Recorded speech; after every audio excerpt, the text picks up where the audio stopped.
शिक्षक भर्ती में एक से एक बड़ा फर्जीवाड़ा उद्भेदन होता हुआ नजर आ रहा है। जो व्यक्ति शिक्षक भर्ती की प्रक्रिया में 150 में 142 नंबर लाकर टॉप कर जा रहे हैं, वैसे व्यक्ति को अपने ही देश के राष्ट्रपति का नाम पता नहीं है, प्रधानमंत्री का नाम पता नहीं है, शिक्षा मंत्री का नाम पता नहीं। अब आप सोच सकते हैं किस तरह से वो शिक्षक चयन हुए होंगे, किस तरह से परीक्षा में वो फर्जीवाड़ा को अंजाम दिए होंगे और कैसे विद्यालय में वो शिक्षण का कार्य संपन्न कर रहे होंगे। एक बड़ा सा सवाल उत्पन्न होता है शिक्षक बहाली की प्रक्रियाओं में। इस गौरक धंधा में लोग कई तरह के फर्जीवाड़े करते हैं, जिसका खुलासा धीरे धीरे होता है, लेकिन फिर सवाल वहीं घूमकर आ जाता है कि योग्य अभ्यर्थियों के तकदीरों के साथ आखिर खिलवाड़ करने का अंजाम क्या होना चाहिए।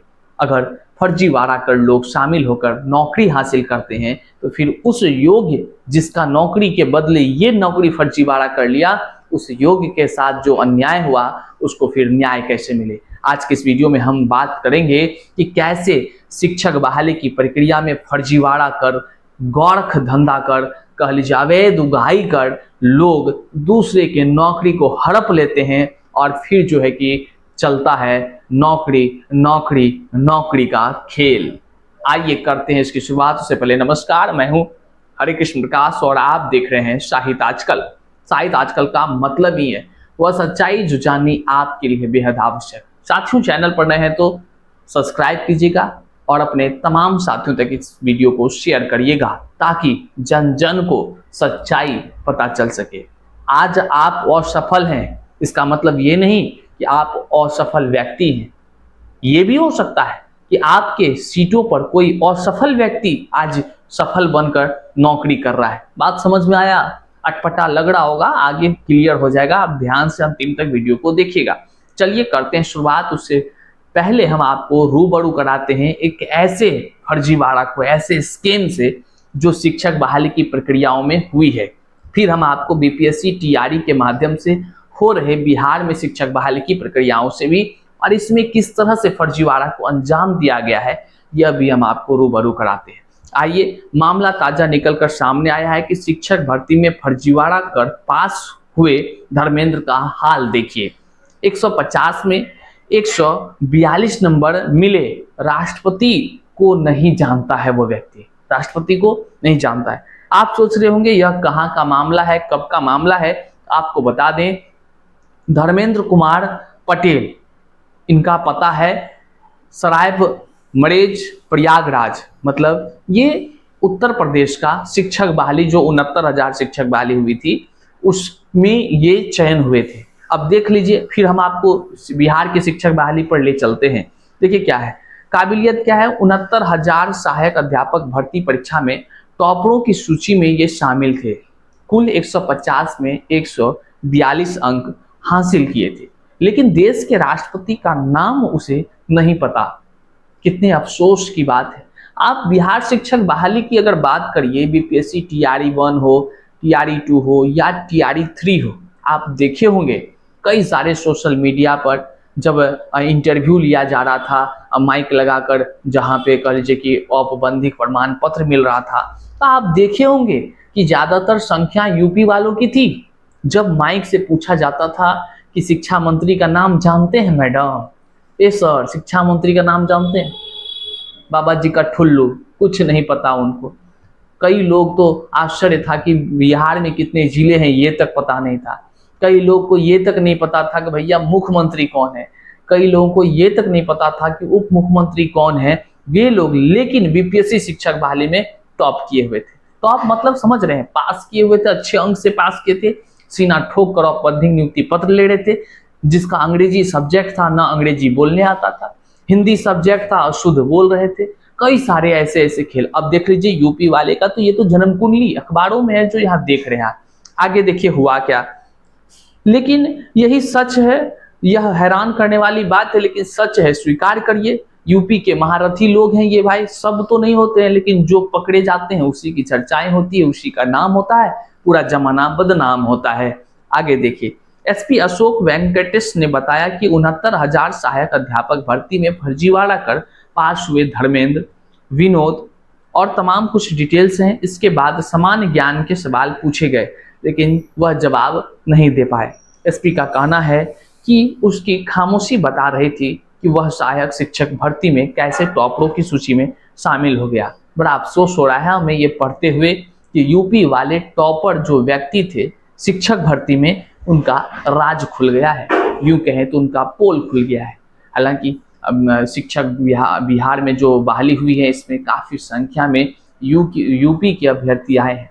हालांकि आए दिन आप देखते होंगे बीपीएससी से बने शिक्षक लगातार कहीं विद्यालय में मारपीट, कहीं अगवा तो कहीं बच्चों के साथ छेड़छाड़, कई तरह के अश्लील हरकत भी करते हुए नजर आते हैं।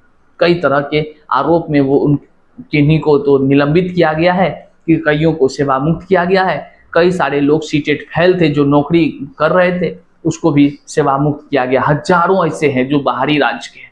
अब समझिए, ये एक धर्मेंद्र की कहानी जो एसपी साहब बयां कर रहे हैं, अखबारों के माध्यम से हम आपको बता रहे हैं। ऐसे कितने धर्मेंद्र और होंगे जो बिहार शिक्षक बहाली में रंगा सियार बन बैठे होंगे, जो खरीद बिक्री कर डीएलएड बीएड की डिग्री हासिल किए होंगे। अभी हाल ही में आपने देखा है कि कई सारे राज्यों के कई सारे कॉलेज का मान्यता रद्द हो गया है, लेकिन बिहार शिक्षक बहाली में ऐसे कई सारे लोग थे जो डिग्री खरीद कर शामिल हुए थे। जिस दिन जांच हो जाए तो हजारों की संख्या में कईयों की नौकरी खत्म होगी, ये कोई बड़ी बात नहीं है। आगे देखिए एसपी साहब क्या कहते हैं। एसपी साहब का कहना है कि उसकी खामोशी बता रही थी कि वह सहायक शिक्षक भर्ती में कैसे टॉपरों की सूची में शामिल हो गया। एसपी ने बताया कि आरोपियों के पास से मिली डायरी में 20 से अधिक कई सारे लोगों का लिस्ट मिला है। 69,000 सहायक शिक्षक भर्ती के अभ्यर्थी ने परिणाम आने के बाद से ही धांधली का आरोप लगा रहे थे।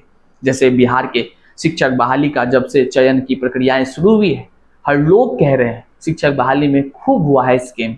सरकार मानने को तैयार नहीं।